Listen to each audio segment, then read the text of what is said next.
If you live in Missouri, you will have to wait a little longer to place bets on your favorite teams after a recent decision by new Secretary of State Denny Hoskins. 5 News Side's Holden Kowicki is here to break down what comes next, Holden. Well, Kelly, while Missouri voters approved sports betting, it's still up to state regulators to decide who will get licenses and what you can actually bet on. Secretary Hoskins has made it clear that's not something the state wants to rush into, and one gambling expert says that decision could cost the state millions. Since Missouri voters legalized sports betting in November, gambling expert Ryan Butler with Covers.com says he's routinely asked when people in the Show Me State can place their bets. We were on pace as recently as a week ago to be live by maybe as early as June, early July. Those dates have since been thrown out the window by Missouri Secretary of State Denny Hoskins in the interest of transparency. That's a real big blow for Missouri sports bettors who have waited a long time for this to happen. For months, the Missouri Gaming Commission sought an emergency rulemaking session allowing for a summer launch of sports betting.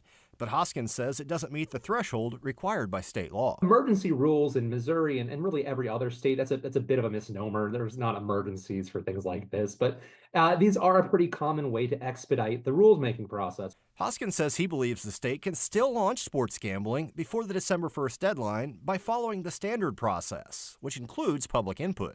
Every state has to do what we call the rulemaking process. This includes financial disclosures, licensure for key personnel, making sure that you're not affiliated with organized crime, things like that a state has to do. There's a lot of work that goes into it. By waiting until later this year to launch sports betting, Butler believes the state is costing itself money. A state like Missouri, based on population, you'll probably see several $100 million a month in what we call handle in total bets placed. So you're looking at 1% of that. So you're looking at, maybe a couple $1 million a month. Though Butler believes the delay could cause confusion amongst Missouri bettors, he says there is a clear winner. The bridge over from St. Louis to Illinois is very easy that's a pretty easy walk, so we're just going to see more of that.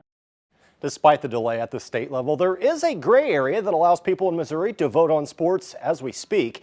Apps like Prize Picks and Underdog Sports already allow people to bet on over and unders on individual players, which is considered daily fantasy instead of gambling.